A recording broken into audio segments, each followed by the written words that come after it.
Ladies and gentlemen, the Congressman does have votes coming up, so if I could ask you to take your seats. I think it is scarcely necessary to point out how important this issue is and how timely it is, and I think even though Congressman Smith has asked me to keep the introduction as short as possible, we're particularly fortunate this evening. We have someone who is a member of the Intelligence Committee, who chairs the Subcommittee on Terrorism, and let me get it straight, Unconventional Threats and Capabilities, and someone who has extensive experience in travel to Afghanistan and to the area, and who I think can also look at strategy in a broad way, tie it to resources, which is something the current debate often omits. So I think I've reached the suitable point in the introduction, Congressman, and ladies and gentlemen, let me introduce Congressman Smith.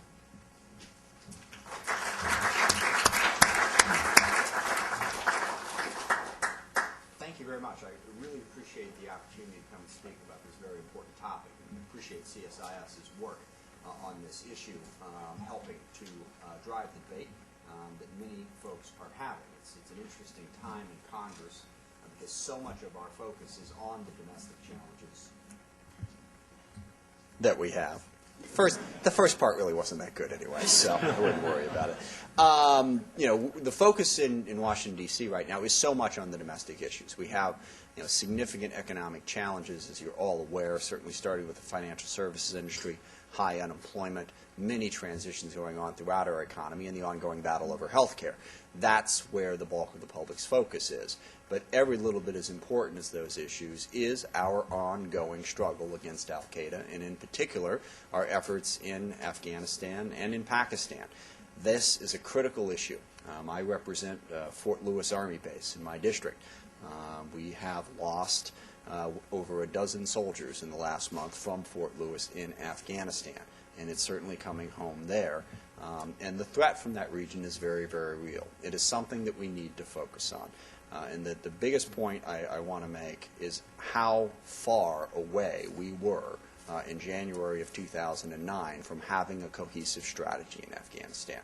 Whether it was the focus shifting to Iraq, a belief that after the Taliban fell so quickly in 2001, whatever it was, we did not give the attention, the resources, or the planning that was truly necessary to be successful in Afghanistan and in that region for too long. And it put us behind the eight ball in a very, very important part of the world. Now, efforts are undergoing to fix that. At the top of that list is General Stanley McChrystal, who is in charge now in Afghanistan. I have enormous confidence in General McChrystal. I was just over there recently and have met with him many times, and he has an unvarnished way of looking at things, which is exactly what we need. We need to understand exactly what is happening over there, what the challenges are, what we've done wrong, and what we need to do better. And so we're undergoing that process, and I think that's perfectly appropriate to have a very wide-ranging debate about how to put a plan in place. I want to hit upon just 4 quick points. I say that at the outset. It may wind up being more than that, but we'll try to keep it to 4, and then take your question. The first thing is just how important this region is. As folks are talking about the difficulties in Afghanistan and hoping that there is a way to reduce our commitment, it is often said that if we are fighting al-Qaeda, that is the mission that President Obama stated at the end of March when he announced a new strategy in this region, well, al-Qaeda is in a lot of places. And most specifically, you can argue that al-Qaeda isn't really in Afghanistan right now. That's actually no longer true, but certainly a few months ago it was. So why all this obsessive focus on Afghanistan? And the reason is because of the unique challenge in that region. The relationship between the Taliban and the senior leadership of al-Qaeda is unique in the world. There is no other region in the world that is better suited to giving al-Qaeda a safe haven from which to plan attacks in the Western world than Afghanistan and the border region right next to it in Pakistan. Not Somalia, not Yemen, not anywhere in Africa, Southeast Asia, or the Middle East. There are troubles in those places. Certainly we've read about them in Somalia and Yemen in particular. Al-Qaeda is trying to get started up again. But the unique set of circumstances in Afghanistan gives them their best and safest home. And that unique set of circumstances is not hard to discern. They've been there for 30 years. They have built relationships with the local population. They have intermarried, built alliances with tribal war leaders there, and given themselves as close to a home as they have ever had. This is the place that is best suited to them. And we cannot afford to ignore it. We cannot afford to imagine that it is but one of many and should not take priority for us. It has to take priority for us. That doesn't mean that these other places are unimportant, that we don't need a strategy in North Africa, that we don't need a strategy in Yemen and Somalia and elsewhere, but it is to say that the senior leadership is in the Afghanistan-Pakistan region, and that is where we need to pay attention. If you unwind the thread from any of the attacks from 9/11 forward, ones that have been successful, ones that have been stopped, they all lead back to that region of the world. And there's a reason for that. It is the place where al-Qaeda has their leadership. It's where they plan their attacks, and it's where we have to be very mindful of the challenges there. Now, that doesn't make it any easier, but it is a reality that I think we need to be aware of as we go forward and put together our plans. And be aware of the fact of how important both Afghanistan and Pakistan are. The second point is the size of the challenge in Afghanistan. Because in essence, if you're fighting a counterinsurgency strategy, the first thing that you need is at least somewhat reliable local partner. One way of thinking about this is we are, in fact, competing for the allegiance of the Afghan people. In every village, in every town, no matter the size, we are competing to show them that they don't need to follow the Taliban, that there is a better alternative. And you have to have that alternative. And right now, I feel that's the greatest challenge we have in Afghanistan. It is a wide open question whether or not we can develop that reliable partner. And I guess I'll rely on an old campaign saying. This is something that often gives comfort to a candidate who's not doing particularly well in an election. That you can't beat a horse with no horse, is the old saying. That basically, no matter how bad your candidate is, if he's better than the other one, you're in okay shape. Life in this instance is, in fact, graded on a curve. And the fact of the matter is you have to have something of an alternative, even as bad as the candidate you're running against may be. And in this case, the Taliban are not popular in Afghanistan. The Afghan people remember what it was like under the Taliban. They don't remember it fondly.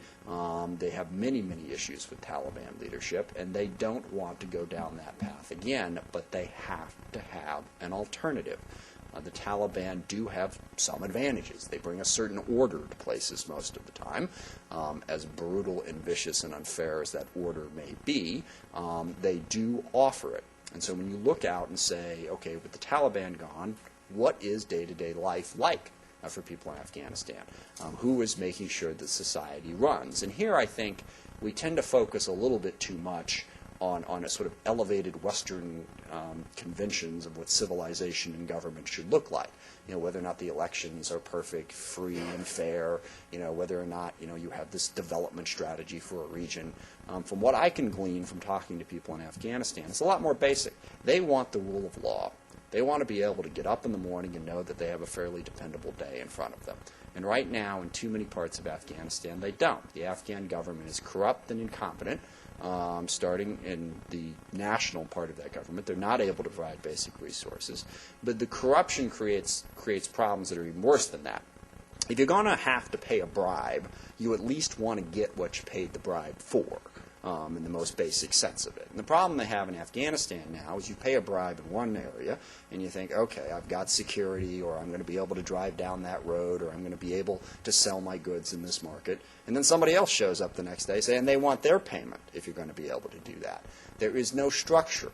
It was described to me by one person over there that, when you have the traditional local Afghan government in charge, you go down a road, you've got 7 different checkpoints. The Taliban show up, and they still demand a bribe, but you've got 1 checkpoint. You know where it is, you know what the cost is going to be, and it is consistent and dependable. That's not even being provided. So we have got to work to build a reliable Afghan partner.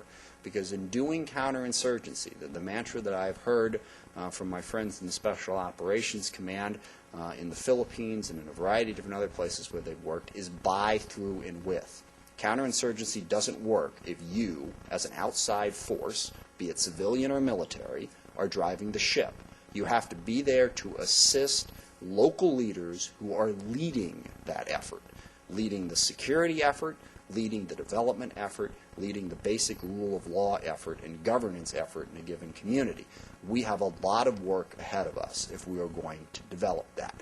Now, I believe that General McChrystal, again, has looked at this. He understands this problem and understands the importance of dealing with it and knows that this is not primarily a military campaign. You have got to build the trust and be able to bring the rule of law on a day-in and day-out basis to these villages and work to do that. And that is what the focus is going to be. And I'll make one little point, sub-point on this. There's been a lot of focus on General McChrystal's initial findings, which have sort of filtered out in different pieces, and sort of the harsh nature of the assessment. Serious and deteriorating, I believe, is the favorite quote. And he goes through step by step a lot of other examples. On the development side, we are not doing development intelligently. One of the best stats I heard on that was Greg Mortensen, the 3 Cups of Tea guy who builds schools in that part of the world, primarily in Pakistan, builds a school for $29,000. Same school, USAID-led, $600,000. That is enormously frustrating and irritating to think of how much more we could accomplish with the same resources, but we have the lack of structure, the lack of organization there. But underlying General McChrystal's report, in my conversations with him, is the firm belief that in a certain sense, how bad we've been doing everything for the last 8 years is an opportunity, because that means we can do it better. That means the situation that we're in right now, as frustrating as it is, as further behind than we should be as we are, you can clearly look at it and see how you can fix it. I guess I can draw that analogy to my favorite college football team, the University of Washington Huskies. They were 0-12 last year. They got a new coach, so he didn't have any trouble going, you know what, I think I can do this better. There was a lot of room for improvement, a lot of areas that could be worked on, and that certainly is the case in Afghanistan. I believe we can make those changes and move forward. Third point is the importance of Pakistan and that relationship. This is not an easy situation because they don't trust us and they don't like us. There's a lot of historical reasons for that I won't get into, but it simply is a fact. They believe that we are meddling in their part of the world for our own interests, and too often are not interested in what they're concerned about. As concerned as we all are about what happened on 9/11, and about the possibility that it could happen again if the Taliban and al-Qaeda are able to reconstitute a safe haven in that region, most Pakistani people don't care about that. They have problems day in and day out. They have had terrorist attacks. They have massive poverty and many challenges, and they are not focused on what is important to the United States of America. And in building that relationship, we are going to have to work very, very hard to find those areas where we can genuinely help them. Recently, we have had a success in this area, using our special forces to train the Pakistani military in counterinsurgency. They have not had a lot of military successes over the years in Pakistan, but they did recently. Their success in the Swat Valley has really improved their outlook, and they are mindful of the fact that our training of them in counterinsurgency tactics helped. Furthermore, the special operations forces that we have participating in that training are culturally aware. They are trained, being special operators, in the notion that you need to work with local populations and understand different cultures, and they're building a relationship there, the type of relationships that we lost after the Pressler Amendment sort of cut off Pakistan from the U.S. Used to be a lot of the Pakistani military were trained in the U.S., but that stopped happening after 1990 because of the whole nuclear issue. Whatever the wisdom of doing that, it has really created a divide between us and critical leadership within the Pakistani government. We need to find ways to rebuild this because this problem is interrelated. Afghanistan and Pakistan are interrelated. But in saying that, one other thing I want to say is no one should ever say AFPAC. If those words leave your mouth, there should be a fine, because it is incredibly insulting to that part of the world. They do not think of themselves as some amalgamation thrown together by the Western media or the Western leaders. They are two very distinct countries. Yes, they are a region that we need to work together with, but they are two distinct countries and distinct cultures. One of the biases that they have, one of the reasons they don't like the United States, is they think we don't understand them and don't really care about them. When you take two separate countries and lump them into 5 letters, you are showing that you don't really care about the distinctions between the two of them, and that is not helpful. Connected, yes. Put together like that, no. And we need to respect that. The final point I'll make before closing with some comments about where I think we need to go, we also need to be mindful of the cost involved in this strategy. Why, if in fact, this is such a critically important region to our national security? Everybody knows the Taliban have their alliance with al-Qaeda. Everybody knows that al-Qaeda trained and planned the attacks on 9/11 in Afghanistan. Why then are the American public so anxious to leave, so concerned about our strategy over there? Very simply because of the cost, in money and in lives. It is something that is an incredible burden on a number of Americans. We're certainly worried about the expense at a time when we are so far in debt and struggling to find ways to pay for more health care for Americans.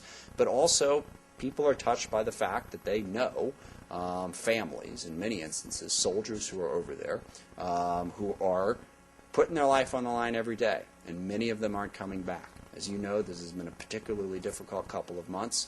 As I mentioned, it touches very closely to the community that I represent, and they want to know that if their lives are put at stake, if they are going to have to face those threats and those challenges, that they're doing it with a clear plan and a clear strategy that gives them a chance to be successful. So we have to be mindful of the cost and mindful of the impact that it has on a military that we have asked to do more than any of us could have possibly imagined prior to 9/11. The number of rotations, Guard, Reserve, active duty, every branch of the service, they have performed magnificently, and every time they have, they've gotten out of bed and they've been asked to do it again. That has placed a stress on our military, and it is something that we need to be concerned about as we put that strategy together. But I guess I would conclude by saying that we do need to be present in that region. It is too simple to say that we could pull out and deal with the counterterrorism from a safe distance.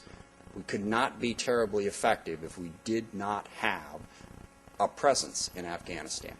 If we pull back too many of our troops, we lose the intelligence that comes with being there, building relationships with the local community. We lose the logistical support that is necessary to carry out these counterterrorism raids. The predator strikes that happen right now in the Fatah region of Pakistan don't just happen with the predator firing the missile. There is intelligence that is developed. There are relationships that are built on the ground. There are all kinds of logistics that are necessary before that happens. Certainly that is also true in Afghanistan. And as we have begun to see, as the Taliban has taken over more territory, gained control of more territory in Afghanistan, reports are now that al-Qaeda elements are back in Afghanistan because they have a safe place to be. The threat is very real, and we need to be present. And as we figure out what resources we need to commit and how, we need to be smart about it, but we can't comfort ourselves by thinking, well, al-Qaeda's in a bunch of places. This one's a little bit too costly, a little bit too expensive. We're just going to pull back. The threat is greater there than it is anyplace else. We need to come up with a strategy, and we need to give our troops over there the support that they need in carrying out that strategy. There's a lot of specifics below that, certainly, but I want to give you the opportunity to ask questions. So I will step down and answer any questions that you have. And again, I want to thank CSIS for giving us this opportunity to have this discussion this afternoon. Thank you. Thank you very much, Congressman. I will open things up for questions in just a moment. I would ask a favor of the audience. If you look around, there are a fair number of people. The Congressman has votes, so he has to leave at 6:25. So if I could ask you to keep it to one straightforward question rather than a short speech. And let me try to set the example. Congressman, what will it take from the President to get the largest amount of congressional support for his choice? A clear plan that shows how we can begin to improve the situation. As I said, I think the two greatest challenges right now are a war-weary American public that certainly, has seen the difficult struggle we had in Iraq and the difficult struggle that we continue to have in Afghanistan, and are concerned about that cost in terms of lives and in terms of money. And second, the general perception that we are failing. The general perception that whatever plan there is in place there, it is not well thought out, it is not well organized, and it is not working. So that cost is being borne for no clear purpose. The President has to have a clear strategy in which he says, here's what we've been doing wrong, here's how we're going to start doing it right. And I think he has begun, and General McChrystal had begun, to outline some of that. That, it's not about a body count. It's not about killing X number of insurgents. It's about winning over a population. It's about training the Afghan, not just the Afghan military, but the Afghan governing structure so that they can provide for their people. That we have not done that as efficiently as we should have. There are a number of different areas where you can clearly look at it and say, that was not money well spent, that we've got to work with the local populations. There's countless examples, and General McChrystal's speech in London that I read made this point as well as I can think. He's talking about how, well, what do you want to provide for the local population? Well, you want to make sure you do it right. Well, you can drill a well, and drilling a well, that ought to be a positive thing no matter what. Well, no, if you drill it in the wrong place, you totally shift the balance of power within a village. And if you don't know that and simply go in and do it, which has happened, we've had the same problem in terms of building schools, if you're not working with the local population on a bottom-up approach on the most basic level, you won't succeed. We haven't done that. Now we need to. The President needs to lay out that clear plan. I think people understand the threat. I think people want to know that there is a plan that is going to move us forward towards reducing that threat. One final thing, and I don't want to go on too long. I want to turn this into, instead of Q&A, a Q&S, as I heard on a campaign one time that I won't name, question and speech as opposed to question and answer. But I think the other critically important issue is to make it clear that we're not trying to build some perfect nation. All right, that we don't have this vision that we're going to go in and develop a society and we're going to nation build and it's going to wind up looking like a Western modern civilized democracy. Set a reasonable goal and say we can get here and that's where we need to get. It doesn't have to be some perfect outcome. Thank you. Ladies and gentlemen, just one other favor. Please wait for the microphone after I recognize you, and when it comes, please indicate who you are and your organization, if possible. Let me take the gentleman in the front row.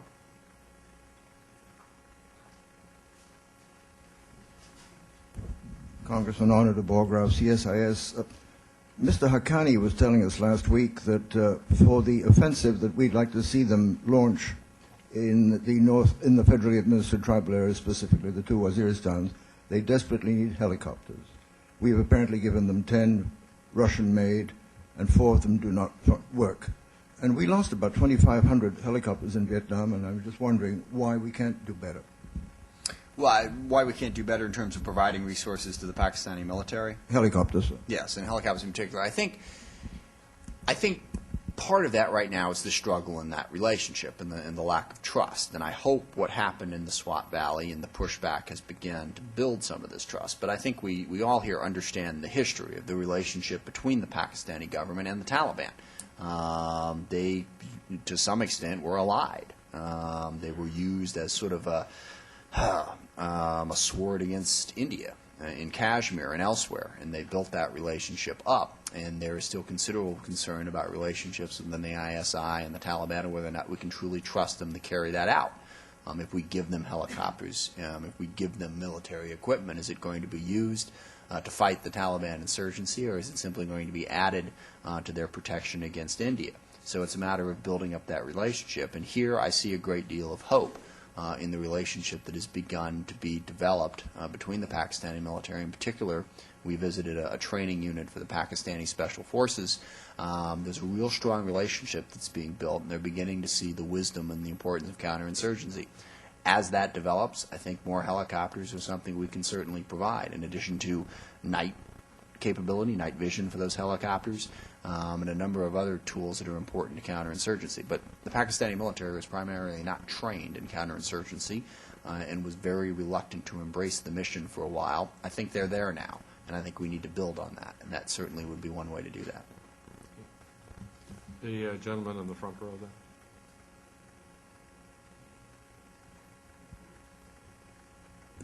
Thank you. Raghuveer Goel from India Global News today.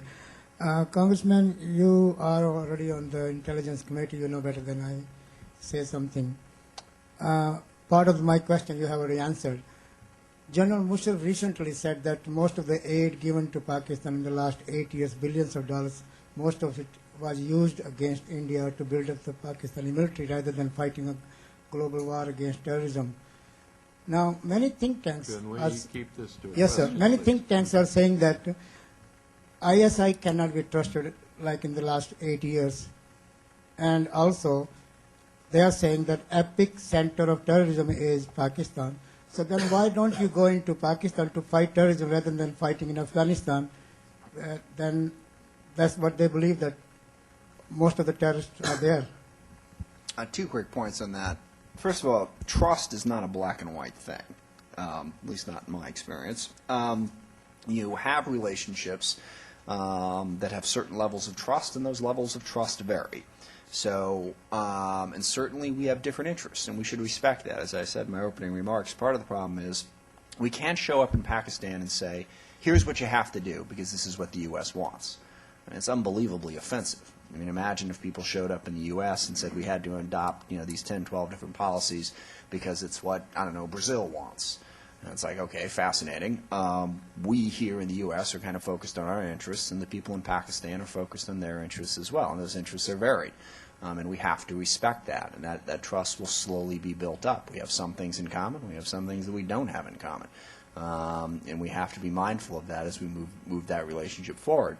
As far as where the terrorists are, I think it is fair to say that the Fatah in that area has a fair number. Certainly some of the plans that have been revealed, attacks that have been planned, both carried out and some thwarted, have come out of that region.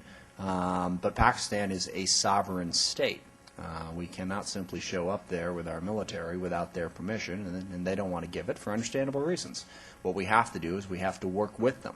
And while it's true, as I said, that some of the stuff is diverted for their conflict with India recently, they have began to mount a counterinsurgency strategy. And if we want them to continue with that counterinsurgency strategy, it's critical that we show concern for their interests as well. Final point, I've mentioned Afghanistan and Pakistan. Really, you can't look at that region without including India. And we have to work towards at least something of a calming down of the relationship between Pakistan and India, so that Pakistan does not feel that threat. And we need India as a partner in that effort, and that is going to be difficult but necessary. The gentleman in the third row there. Hi, Rick Nelson from CSIS. The Army's own counterterrorism manual says that successful insurgency campaign in Afghanistan, a country that size, will take about 670,000 troops. General McChrystal's asked for 40 with the NATO allies, and then maybe 100,000 with the Afghan. That leaves us far short. Do you think that General McChrystal's request for 40,000 is sufficient?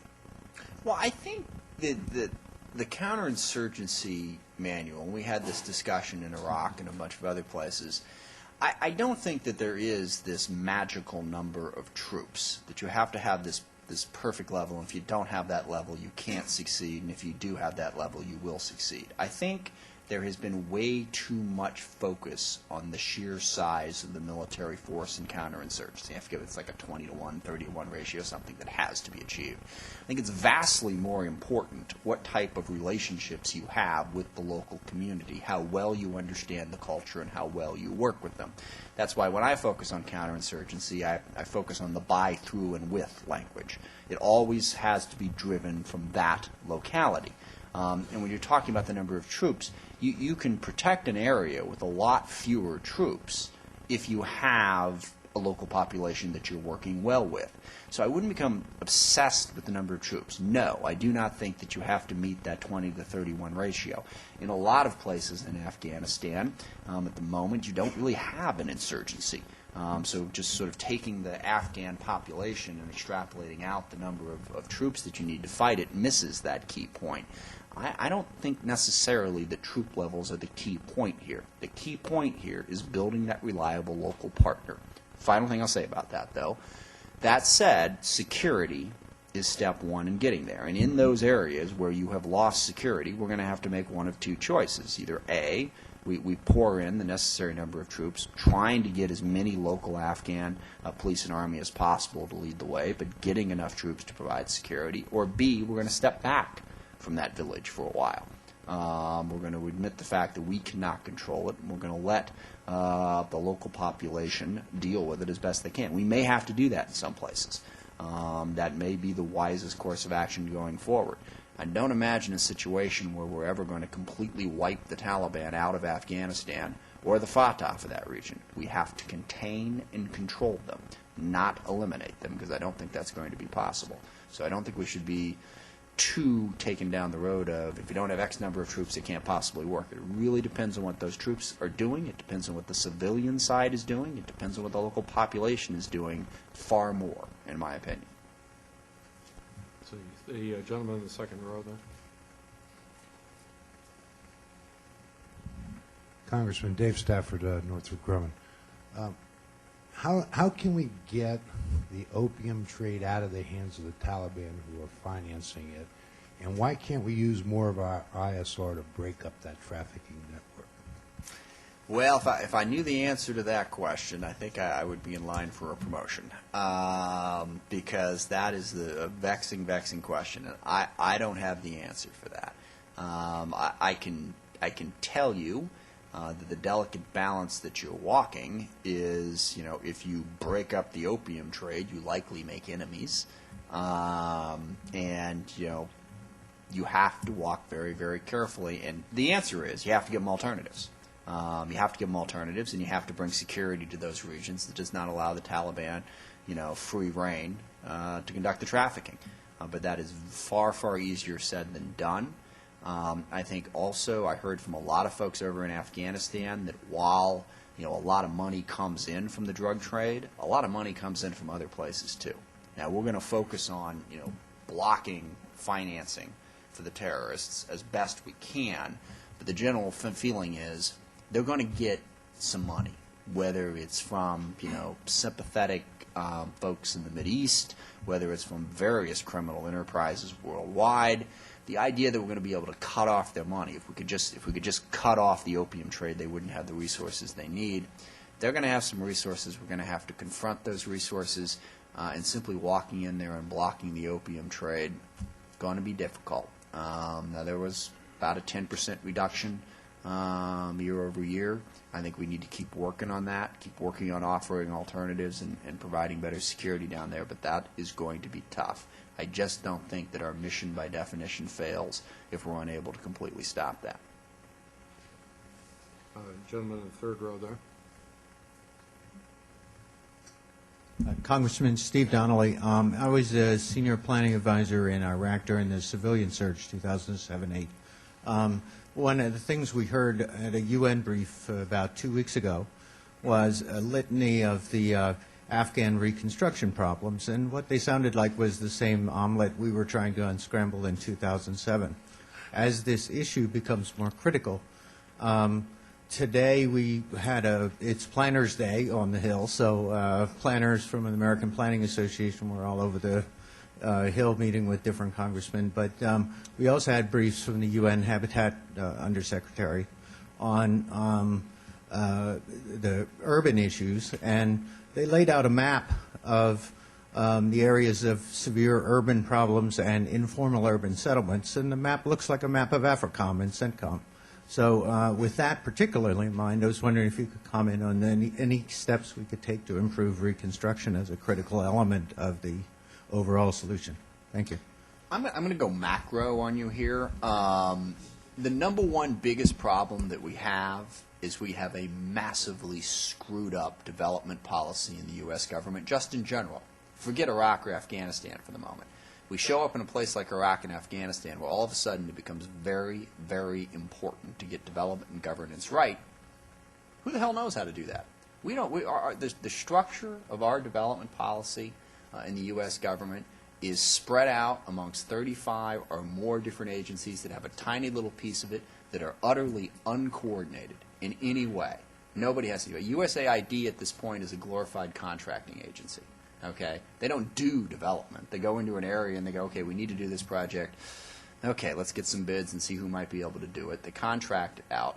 And that's just in the U.S. When you look at Afghanistan in particular, you've got scores, if not hundreds, of NGOs in different countries that are doing some piece of development They're not working together.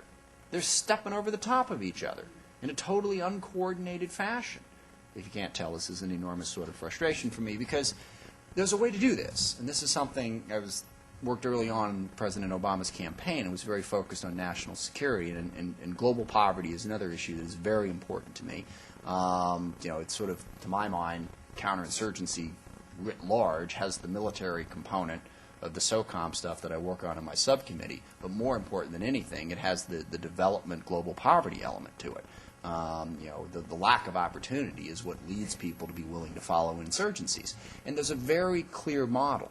The Department for International Development in Great Britain, I forget how long ago now, they went back and they pulled it together and they actually coordinated the bulk of their development strategy in one place, in a cabinet-level position, responding directly to the Prime Minister in that case, and they gave him the money, too, which is really the important part, because we've done this before. Well, we're going to coordinate it here, but we kept everybody else in all these other 35 places with the money.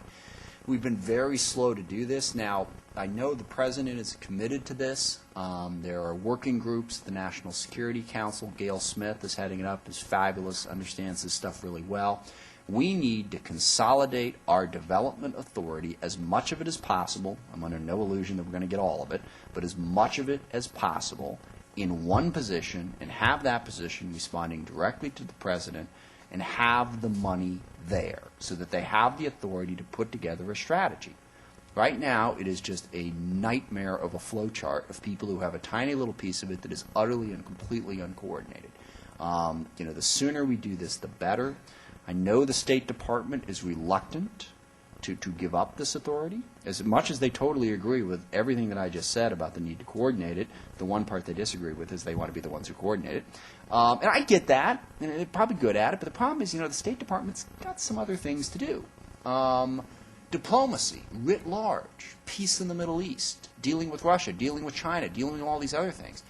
It is my view that one department cannot do both, all of the diplomacy for the U.S. and all of the development. We need to give that power to somebody who day in and day out is focused on development, who has the ear of the President and is able to coordinate it.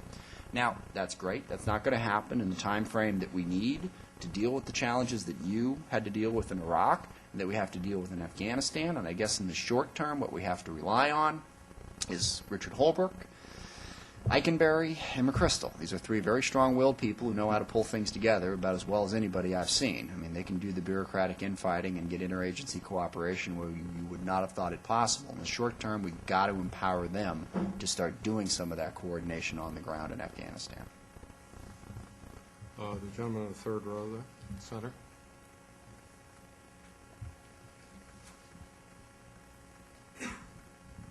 Thank you, Congressman, for that. Certainly the last point, extremely important. Masood Aziz from Afghanistan. I've seen first... Identify yourself, please. Your name. Masood Aziz from Afghanistan. I couldn't agree more with you in regards to the development and coordination issue. I saw that firsthand, having worked at it in regards to Afghanistan. And in fact, the lack of development in the earlier years is the reason why we are where we are. So it is extremely important.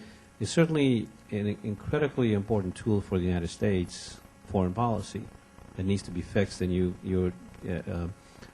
brilliantly described it, but it's also important to Afghanistan. My question relates to the three pillars of the challenges for Afghanistan, one being security, the other one being development that you described and where we are, and the third one is diplomacy. We don't hear as much about diplomacy, which is part of the strategy for Afghanistan and Pakistan. Right. If you could relate to that.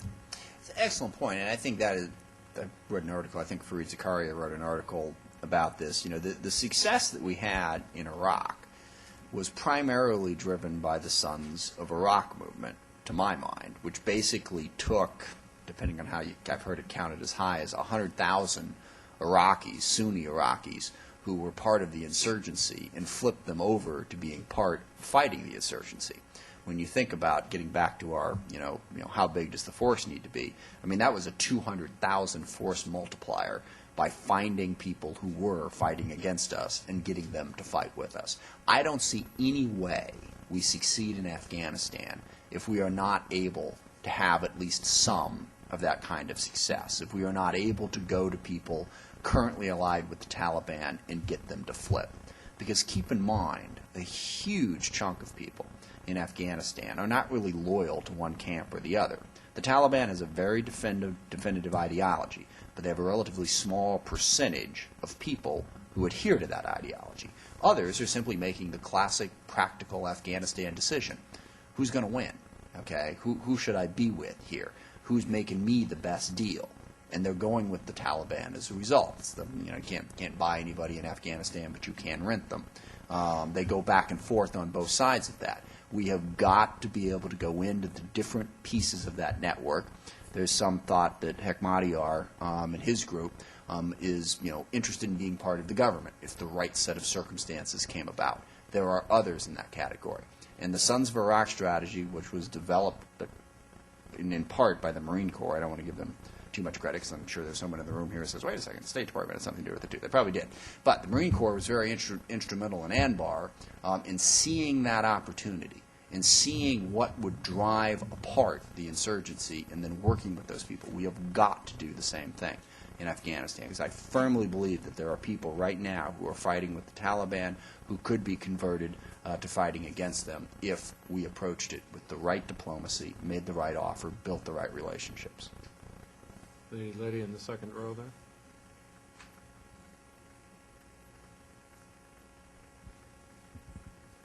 Kristen Cairns with IRC, and I was wondering if you could talk a little bit about the strategy, the discussion on the Hill in terms of the Afghan strategy seems to be centering towards the middle of the ground civ mil kind of approach, and I was wondering if what your recommendations, based on your experience, are towards bettering U.S. military and U.S. civilian relationships with Afghan civilians. Well, I think there has been some positive work done in this area. Not enough. And it's all about cultural awareness, and it's all about a bottom-up approach and by, through, and with, and a lot of things that I said before. You have got to work with and empower the local population and respect them as the leading element, and that is extraordinarily difficult. When you take, whether it's a State Department person, U.S. Army, Marine, whoever, plop them down in some village in Kandahar and say, go get to know the locals. I mean, I'm from Seattle, Washington. If you plop me down in Mobile, Alabama, it would take me a little while to, because there's cultural differences. What's the right way to do it? What are the main issues around here? Let alone if you don't speak the language and it's all the way on the other side of the world. So there are certainly limitations and challenges. But on the other hand, within the military and within the State Department, we have a lot of very, very talented people who know how to do that. I have a personal bias in favor of the Special Operations Command. I've been working with them as a result of my subcommittee, but they're really good. They really get that you can't just walk in the door and say, okay, you guys don't know what you're doing. We're going to tell you what to do, and you're going to do it. You have to work with them bottom up. And SOCOM has had this experience in Iraq. They've had the experience in the Philippines. They have this experience throughout Africa. As mentioned, in Pakistan, they're the one group that seems to have successfully built a relationship based on training. They know how to do it, and they know how to show respect for the local culture. And I think they are going to be absolutely critical to succeeding in building those relationships. Because, that, to my mind, is the entire measure of whether or not we succeed. Are we able to get the local population in the lead, trusting us, and we're there helping them instead of in there ordering them around and kicking down doors? That's what has to happen. And I'll tell you again, nobody understands that better than General McChrystal, because he's been through it in a bunch of different places. Let's see. Let me try the lady in back there.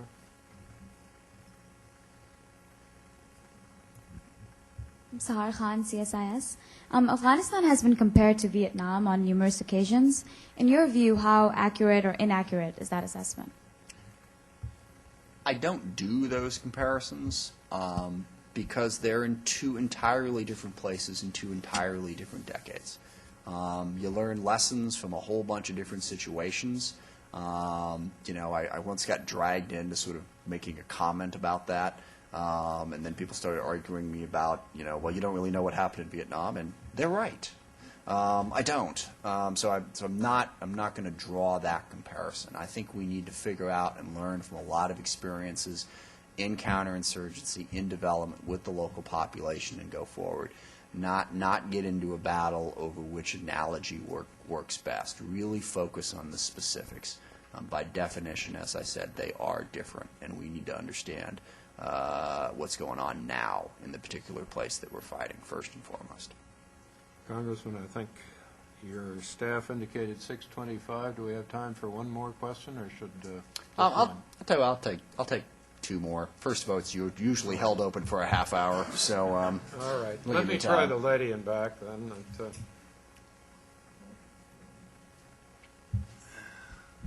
Congressman Viola Ginger from Bloomberg News.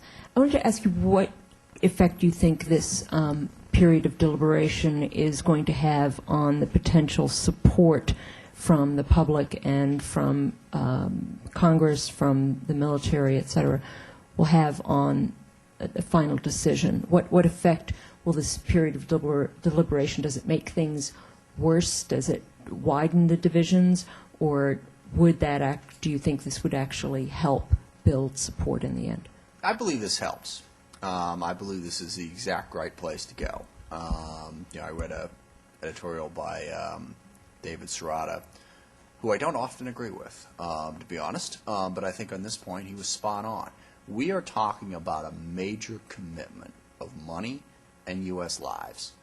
And to think that we have to rush into it, that, if the rumor is that military commanders want this and that we simply have to salute and give it to them and not ask any questions, is dead wrong. This is a critically important decision. As has been mentioned by many, mistakes have been made in trying to implement this policy over the course of the last 8 years. Numerous mistakes. Taking the time to listen to people, to listen to a diverse set of voices, to try and get it right, makes absolutely sense. It absolutely makes sense. Now, we can't be doing this 2 years from now, obviously. At some point, decisions have to be made, but I have no doubt that the President will make those decisions and will make them in a timely manner. And when he does, he will be able to say to people, yes, I did consider that. Yes, I did listen to that person. There will be strength behind the plan, and it will not appear to be simply a rush decision based on pressure. I don't think there's anything wrong with being deliberate about really, really important decisions, and I think right now that's what the White House is doing. Because, I think that's one of the biggest things that General McChrystal discovered when he got there. A lot of things wrong. There was a lot to learn. But we're going to take a little bit of time to try to get it right. I think that will help in terms of, whatever the ultimate plan is, getting people to buy into it. So, let me take the gentleman there in the second row. And this does have to be the last question, I'm afraid. Congressman, thank you for being here. My name is Juan Perón from DRC. You've done a wonderful job describing the conditions of the environment in which this war is taking place. The first Persian Gulf War termination end state was eject Iraqi forces from Kuwait. Can you tell me what you would submit to the President as an end state for this war? A contained al-Qaeda.